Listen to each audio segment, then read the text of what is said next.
Olá, turma, aqui é o professor Pedro Aleixo. Vamos iniciar então a parte de neoplasias pulmonares. No início a gente vai ter uma visão geral aqui, dar uma conversada inicial sobre, no geral, das neoplasias que acometem o pulmão e a pleura. E depois a gente vai entrar especificamente nos subtipos de neoplasias pulmonares, enfatizando principalmente, o carcinoma epidermoide, o adenocarcinoma, os tumores neuroendócrinos. A gente vai falar de metástase também, vai falar do mesotelioma pleural e comentar no final sobre algumas outras neoplasias.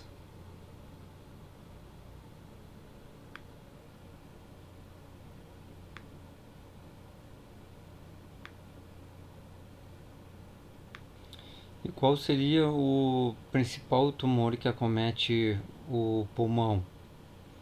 A gente poderia pensar que fosse primário, mas não é. As metástases são mais comuns no pulmão do que neoplasias malignas primárias. A principal agente etiológico relacionado com a maioria das neoplasias de pulmão é a fumaça do cigarro. No pulmão, o principal grupo de lesões estão dentro dos carcinomas, são os carcinomas broncogênicos, representam cerca de 90 a 95% dos casos. Broncogênico por quê? Porque está principalmente relacionado, aos brônquios e bronquíolos. Clinicamente, o câncer de pulmão, então, ele geralmente no estágio inicial ele é assintomático.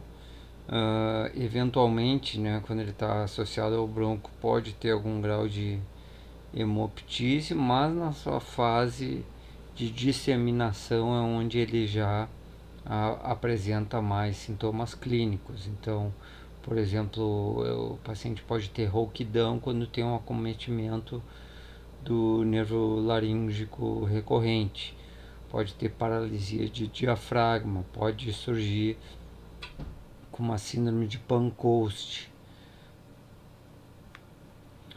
e outras síndromes clínicas, que vocês podem revisar. Tem que se atentar também no pulmão que a gente tem muita síndrome paraneoplásica, então aquele efeito sistêmico da neoplasia que se apresenta à distância, então alguns efeitos, por exemplo, por substâncias endócrinas produzidas pelo tumor, por exemplo, como substâncias endócrinas tipo hormônios ACTH, ADH, paratormônio e calcitonina. Além disso, está descrito algumas síndromes tipo miastenia grave, A gente tem também osteoartropatia hipertrófica pulmonar e também a ancatose nigricante, que é aquela pigmentação, enegrecida em alguns indivíduos. Com um pouco mais de detalhes, aqui a epidemiologia das neoplasias de pulmão, o subtipo principal, então, do câncer de pulmão vai ser o carcinoma, representa 90 a 95% dos casos. Depois disso a gente vai ter o grupo das neoplasias neuroendócrinas, representado ali pelos carcinoides, em sua maior frequência. E depois a gente vê uma grande categoria ali das outras neoplasias, que vão incluir então tumores mesenquimais e hematopoéticos, alguns linfomas que podem surgir, e algumas neoplasias mesenquimais, como algum sarcoma primário ou um tumor fibroso solitário de pulmão. O câncer de pulmão, então, ele é o maior causador de mortes por câncer, né, a nível mundial. Ele não é o mais frequente, mas ele é o que causa mais morte. Acomete pacientes, então, geralmente dos 40 aos 70 anos, e também acomete homens mais ou menos na mesma proporção que as mulheres. Apenas 2% dos casos, então, de câncer de pulmão surgem antes dos 40 anos de idade. O prognóstico, no geral, não é bom, né? A gente tem ali no prognóstico, então, uma sobrevida descrita em 5 anos de aproximadamente 20%, dependendo da série estudada. Hoje em dia esse prognóstico se alterou um pouco, ele está mais elevado pelas novas terapias-alvos que surgiram, né, contra algumas alterações moleculares que foram identificadas em determinados subtipos desses carcinomas de pulmão. Reforçando então da parte na parte etiológica, né, a fumaça do cigarro, a gente já sabe, né, que junto com poluição também, né, a gente já sabe que é o maior responsável, o maior fator de risco que a gente vai ter para desenvolvimento desse carcinoma de pulmão, desses cânceres de pulmão. Tem trabalhos que descrevem até 60 vezes maior o risco, né, de quem é fumante para quem não é fumante, né, desenvolver o câncer de pulmão. Também está descrito, né, em alguns estudos mais pobres que podem ser questionados, né, mas, por exemplo, uma maior suscetibilidade aos carcinógenos em mulheres, né, para esse fator de risco do cigarro, né, mas isso aí não se traduz lá nos números, né, de frequências em homens e mulheres, elas geralmente são mais aproximados. Também está descrito então uma diminuição do risco, né, daquele indivíduo que para de fumar, né, há mais de 10 anos. Então está descrito então que o risco então vai se aproximar mais do que da população em geral do que comparado àquele fumante, né, que tem um risco, né, bem alto de desenvolver o câncer de pulmão. Outros riscos ambientais, então, também conhecidos são a radiação ionizante, né, outros tipos de radiação, como o urânio, né, algumas exposições ambientais nosocomiais, como, por exemplo, o asbestos, e a própria poluição do ar. E como é que a gente classifica então as neoplasias de pulmão? A última classificação que saiu publicada pela Organização Mundial da Saúde foi em 2015 e o principal então grupo, né, vai ser representado pelo carcinoma epidermoide e o adenocarcinoma. O adenocarcinoma a gente não vai ter uma graduação específica, a gente vai apenas dar um padrão, né, de crescimento desse adenocarcinoma, acinar, papilar, micropapilar, lepídico e assim por diante. Depois a gente vai ter o grupo das neoplasias neuroendócrinas, né, os representantes malignos, então, sendo o carcinoma de pequenas células neuroendócrino e o carcinoma de grandes células neuroendócrino. Depois a gente vai ter o carcinoma adenoscamoso, o tumor carcinoide, que é o representante mais brando, né, dos tumores neuroendócrinos. A gente pode ter ainda alguns carcinomas de tipo glândula salivar, que o nosso revestimento né, da árvore brônquica apresenta glândulas seromucinosas, então neoplasias com diferenciação salivar podem surgir nesse epitélio também. Apesar de todos os carcinomas terem um prognóstico reservado no pulmão, a gente tem uma importância clínica de subtipar, né, essas neoplasias.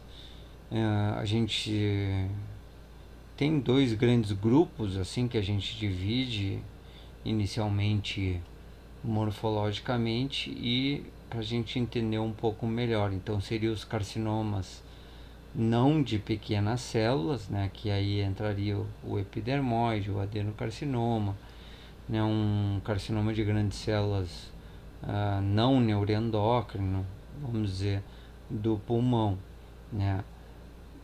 Quais são as características desse grupo? Então, eles se apresentam menos frequentemente com metástase, eles também são menos responsivos à quimioterapia, né? E a principal diferenciação que a gente tem que fazer nesse grupo é tentar diferenciar um adenocarcinoma de um carcinoma epidermoide, principalmente pelo esquema terapêutico, né, que vai ser feito para cada um de forma individualizada. Já no carcinoma de pequenas células tem como característica se apresentar com metástase, né, e ser bem responsivo à quimioterapia. Aproximadamente então 75% dos casos de carcinoma de pulmão são broncogênicos, então, né, eles têm uma característica mais central, e claro, o restante então vai para a periferia, um tumor que surge mais na periferia do pulmão. As metástases do pulmão então seguem as vias clássicas, podendo ser linfática e hematogênica. O adenocarcinoma tende então a se apresentar com metástases precocemente, enquanto o epidermoide geralmente apresenta metástases numa fase mais tardia. Os principais sítios para as metástases de pulmão são osso, né, cérebro, glândula adrenal e o fígado. Falando agora então de carcinoma epidermoide. Geralmente afeta mais homens que mulheres, né? E junto com o carcinoma de pequenas células, né, o epidermoide então tem a maior correlação com o uso crônico de cigarro. A maioria desse tipo de carcinoma se apresenta numa região mais central, assim como esse da foto aqui, pegando um bronquiofonte, né, do pulmão, bronquiofonte direito. E, né, o desenvolvimento desse carcinoma epidermoide, então, está associado com aquela sequência que a gente já viu, né, de primeiro agressão ao epitélio brônquico, com a transformação do epitélio respiratório pseudoestratificado, né, sofrendo uma metaplasia escamosa, então uma transformação fenotípica para um epitélio escamoso, e a partir daí, com o segmento e promoção daquela agressão, né, vai se desenvolver então hiperplasias até uma displasia e posterior então transformação maligna desse epitélio, fazendo então surgir aquela massa tumoral neoplásica, né, que seria então o carcinoma epidermoide. Vamos analisar então algumas imagens aqui de carcinoma epidermoide.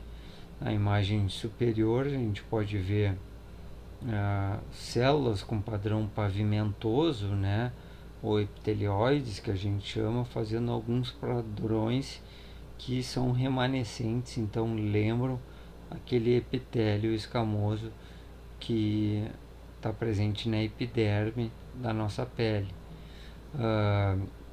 Esse epitélio então pode queratinizar, assim como na foto de cima, né? Indicando então uma diferenciação escamosa, uma diferenciação epidermoide nessa neoplasia que está crescendo. Na imagem de baixo, um outro detalhe é aquelas pontes intercelulares que a gente pode observar aqui nessa região entre as células. Então essas pontes são características do epitélio escamoso. A gente pode usar isso aí, né, como um fator de diferenciação, indicando, né, uma ida para uma linhagem epidermoide nessa neoplasia.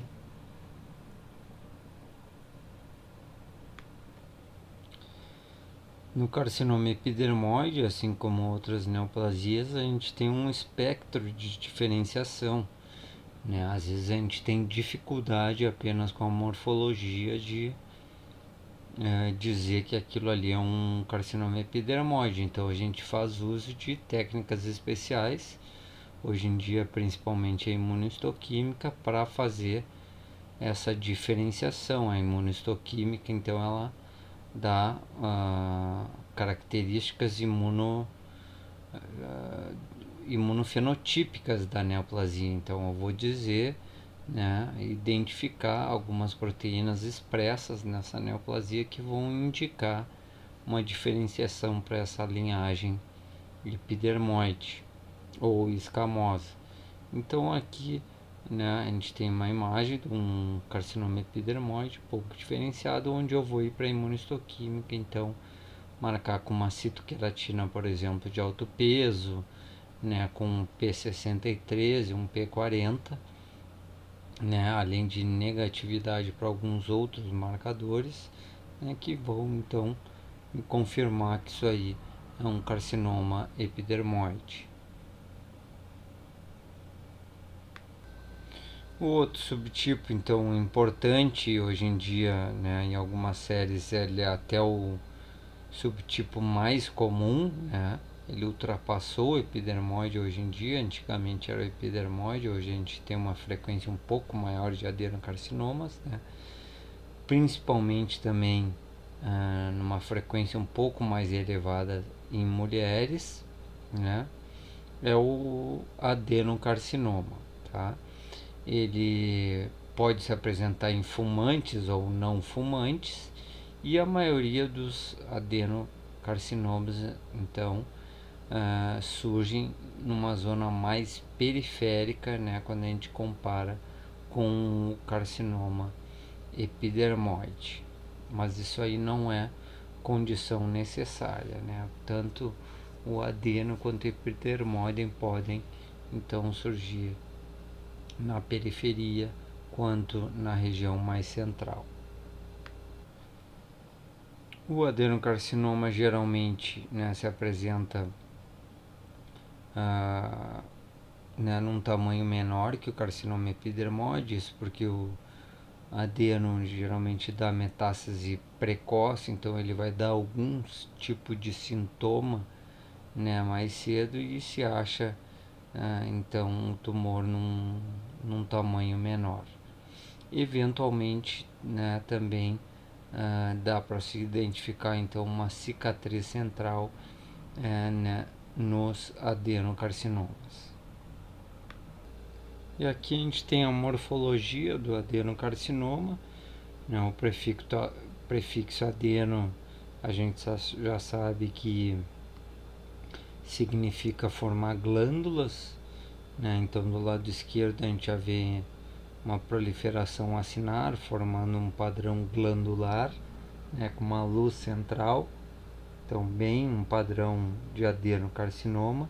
E do lado direito a gente tem um adenocarcinoma com um padrão mais sólido, né? Nesse caso a gente já precisa, por exemplo, de uma imunohistoquímica para fazer um diagnóstico diferencial com carcinoma epidermoide, por exemplo. Daí a gente vai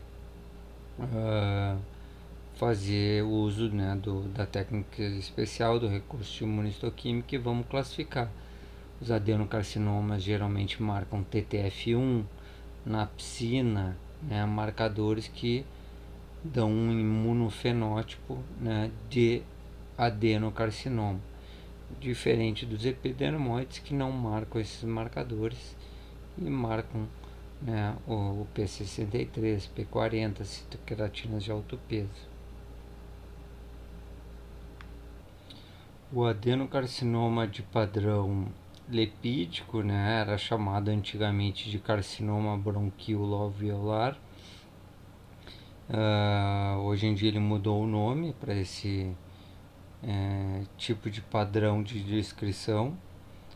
Ele é um tumor mais periférico, geralmente o único, que se aparece como uma área de consolidação na tomografia ou no raio-x.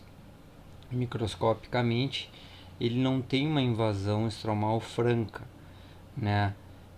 Ou também vascular ou pleural. Ele é considerado mais ou menos assim uma neoplasia in situ, uma neoplasia que só cresce, né, sem destruir a arquitetura pulmonar. Então ele segue ali o padrão de distribuição dos alvéolos e brônquios pulmonares, bronquíolos, né, a porção mais terminal ali da porção periférica pulmonar. Esse tipo de adenocarcinoma, então ele pode ter um epitélio mucinoso ou não mucinoso, né, dentro dessa neoplasia. E aqui então a gente tem uma imagem bem típica desse padrão lipídico. Vocês veem que ele segue a arquitetura dos alvéolos, né, mais ou menos. Ele tem algum espessamento, né, dessa membrana alveolar, então tem mais um tecido fibroso aqui no meio, infiltrado inflamatório, e esse revestimento por células atípicas aqui, né, onde esse carcinoma está crescendo, então sem uma invasão dessa área mais central, fazendo uma desmoplasia grande, indicando, né, um adenocarcinoma invasivo, né, de um padrão mais acinar, por exemplo.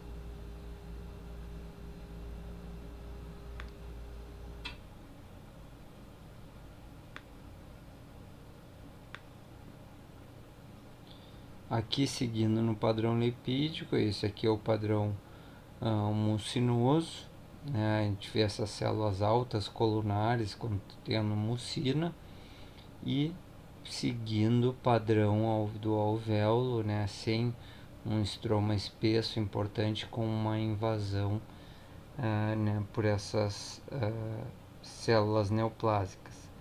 Então isso aqui é bem o padrão bronquiolo-alveolar ou lipídico, né, hoje em dia mucinoso. Mas a gente tem que ter cuidado que esse padrão não é específico. Uma metástase às vezes pode ter então um padrão lipídico de crescimento também.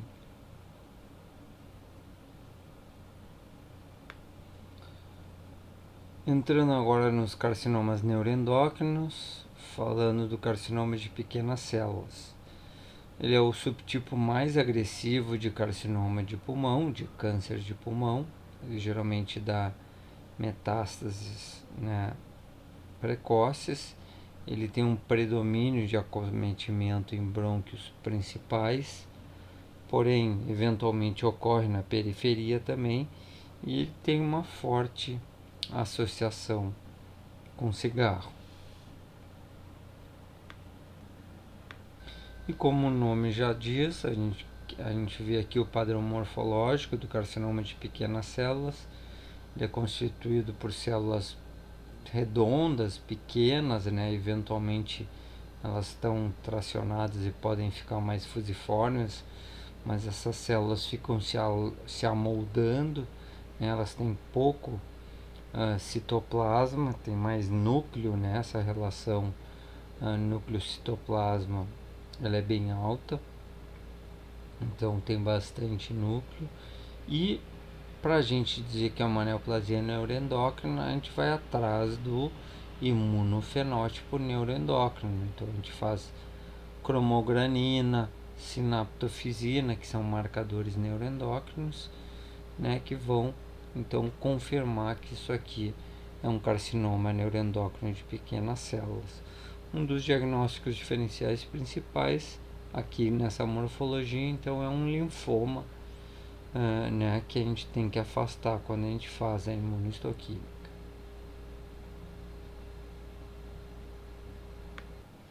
Aqui a gente tem outra categoria, categoria dos carcinomas de grandes células de pulmão, né? É uma categoria que pode ser um saco de gato, assim, onde a gente tem um carcinoma indiferenciado, que a gente não sabe dizer se é um adenocarcinoma ou um epidermoide, a gente não acha nenhuma diferenciação. Daí ele vai cair nessa categoria, então, de carcinoma de grandes células. Num segundo passo, então, a gente vai investigar para ver se tem alguma diferenciação neuroendócrina. Se não tiver, ele vai ser fechado como um grande carcinoma de grandes células, né, que a gente tem que cuidar para fazer esse diagnóstico numa biópsia, onde a gente só tem um material pequeno, geralmente é numa peça cirúrgica que a gente consegue fechar, né, e na biópsia a gente ficaria então só descrevendo um carcinoma não de pequenas células. Mas, eventualmente, algumas dessas neoplasias de grandes células, então tem diferenciação neuroendócrina, daí a gente vai, né, adjetivar, a gente vai então classificar como um carcinoma neuroendócrino de grandes células. E qual é a importância do estadiamento? Então, o estadiamento vai nos dar o volume tumoral, né, que está acometendo o paciente. Então, a gente vai ver localmente o tamanho do tumor e a gente vai ver os passos de disseminação, que geralmente se iniciam por uma invasão pleural, né, uma disseminação intracavitária ali na cavidade pleural. Depois pode então acometer o mediastino, os linfonodos mediastinais, ou mesmo uma invasão direta, né? E a partir daí então disseminação direta para os órgãos adjacentes e também metástase à distância, né? Com certeza o prognóstico no geral não é bom no câncer de pulmão, e quanto maior o estadiamento, então passando de um T1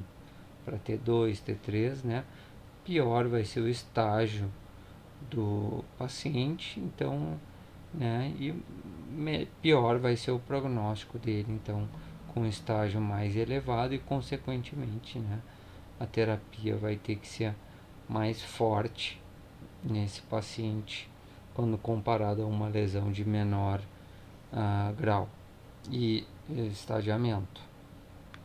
Então, um prognóstico, né, global do câncer de pulmão em 5 anos atinge, dependendo da série, aproximadamente 20%. Um tumor mais localizado, né, estadiamento 1, bem inicial e pequeno, então aumenta a sobrevida, né, em até 50% dos casos, né, nesse período de 5 anos. O adenocarcinoma e o carcinoma epidermoide têm prognóstico melhor quando comparado ao carcinoma de grandes células, né, que geralmente tem metástase mais precoce. E o carcinoma de pequenas células, apesar de ser bem responsivo à quimioterapia, ainda assim tem um prognóstico bem reservado, né, com uma sobrevida bem baixa, né, após 1 ano do diagnóstico. A gente tem ainda alguns outros tumores primários de pulmão, né, de origem neuroendócrina. Por exemplo, o tumor carcinoide, né, seria o componente mais brando, né, do carcinoma de pequenas células e grandes células neuroendócrino. Então seria o carcinoide. O que é um tumor carcinoide? Ele é um tumor neuroendócrino, né, de baixo grau. Apesar dele ainda poder dar eventualmente metástase, ele tem um índice proliferativo bem baixo. Ele tem poucas mitoses, né? Então ele tem um comportamento mais brando. Muitos desses são retirados, né, e não retornam, não dão metástase, não tem recidiva. Então podem ter, né, um comportamento mais benigno. Numa categoria intermediária, a gente tem alguns carcinoides que podem ter atipias, né, um pouco de mitoses mais aumentadas. Então, entrando numa categoria de carcinoide atípico, um prognóstico um pouquinho pior, né, quando comparado ao carcinoide. Os tumorlets são pequenos nódulos, né, neuroendócrinos que podem surgir no pulmão. Então, são pequenos nódulos, né, dessas células neuroendócrinas distribuídas até 4 milímetros no pulmão. Entrando na categoria mesenquimal, a gente vai ter os hemangiomas e os hemangiopericitomas.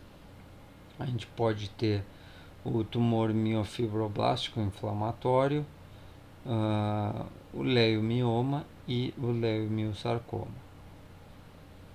Dentro da linhagem hematopoética, a gente pode ter o pulmão acometido então por linfoma de Hodgkin e também o linfoma não Hodgkin, principalmente os de células B.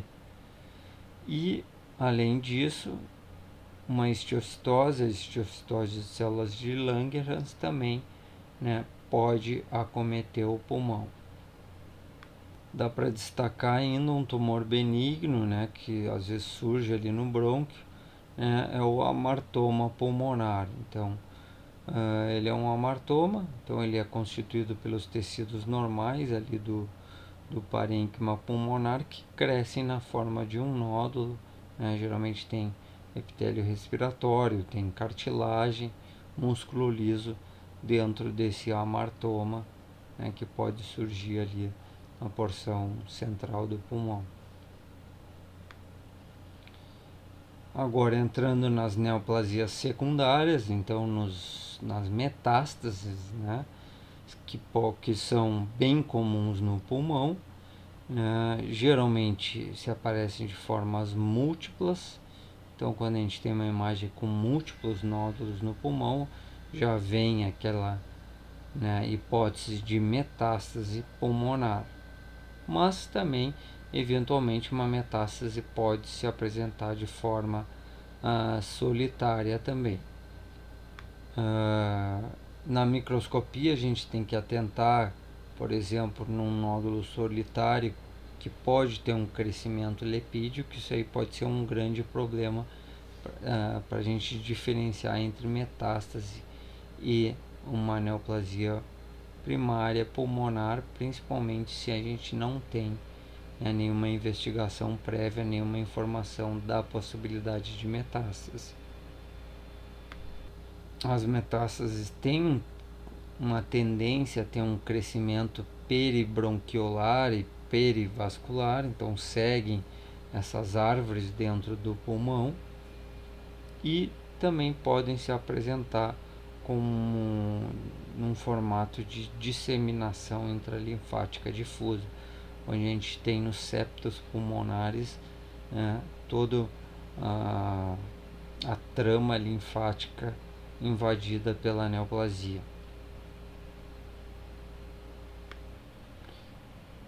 Então aqui a gente tem um exemplo de uma metástase, né, acometer no pulmão. A gente tem na imagem de cima uma invasão linfática por uma neoplasia epitelial, ali formando uma estrutura glandular, então um adenocarcinoma metastático. E na imagem de baixo a gente tem um carcinoma também, um padrão mais insular, acinar, infiltrando a superfície da pleura e o parênquima pulmonar periférico. O que a gente vai fazer para fazer o diagnóstico diferencial entre primário e secundário? A gente vai fazer uso da história clínica, das imagens, de toda a informação de estadiamento, junto com a imunohistoquímica, então, onde a gente vai caracterizar o imunofenótipo, né, em uma neoplasia que está se originando no pulmão, por exemplo, que expressa TTF1, ou que surgiu no cólon e deu uma metástase para o pulmão, né? A gente acha marcadores mais específicos, como por exemplo CDX2, SATB2, informação de neoplasias de próstata. A gente pode pesquisar então o PSA, tireoide, tireoglobulina, mama, GATA3, mama globina, receptores hormonais e assim em diante. Então a gente pega toda a informação junta com a imunohistoquímica e tenta fechar o sítio primário dessa neoplasia que está acometendo o pulmão. Saindo do parênquima pulmonar, indo mais para a pleura, né? Agora para a superfície do pulmão, a gente pode ter então na pleura tumores primários e secundários. Secundário sempre é mais comum, então metástases, né? Mama, pulmão, ovário, tudo isso aí pode acometer a pleura. E entrando nas neoplasias primárias de pleura, a principal que a gente vai ter então é o mesotelioma. O principal fator de risco é a exposição ao asbestos, né? Tem um período de latência aí que pode ser bem grande para o desenvolvimento dessa neoplasia, pode atingir até 40 anos após a exposição, né? E então desenvolve essa neoplasia que surge através da transformação maligna daquelas células da superfície mesotelial que reveste a cavidade pleural, né? Ela tem um padrão morfológico que pode ser epitelioide, pode se confundir com adenocarcinoma, daí a gente tem que fazer um diagnóstico diferencial com adenocarcinoma, a gente tem marcadores para isso, e ela pode ter também então um padrão morfológico sarcomatoso, fuso celular, e daí a gente tem que fazer diagnóstico diferencial com sarcomas. Outro tumor que pode acometer a pleura, um tumor fuso celular com estroma bem colagenizado, é o tumor fibroso solitário. Ele tem um espectro de benigno até mais agressivo maligno, mas a maioria é benigno. Então é um outro tumor que entra no nosso diagnóstico diferencial quando a gente está estudando tumores de pleura. Aqui a gente tem dois exemplos de mesotelioma, um padrão mais epitelioide, vocês veem que podem se confundir com um adenocarcinoma, então o patologista tem que estar atento na hora desse diagnóstico. E embaixo aqui a gente tem um mesotelioma mais fuso celular, mas ainda tem algumas células epitelioides no meio, mas esse padrão fuso celular então também pode entrar no diagnóstico diferencial, né? E a gente tem que estar atento para fechar o diagnóstico de mesotelioma quando a gente vê esse padrão morfológico. E aqui a gente encerra essa parte de neoplasias pulmonares e pleurais.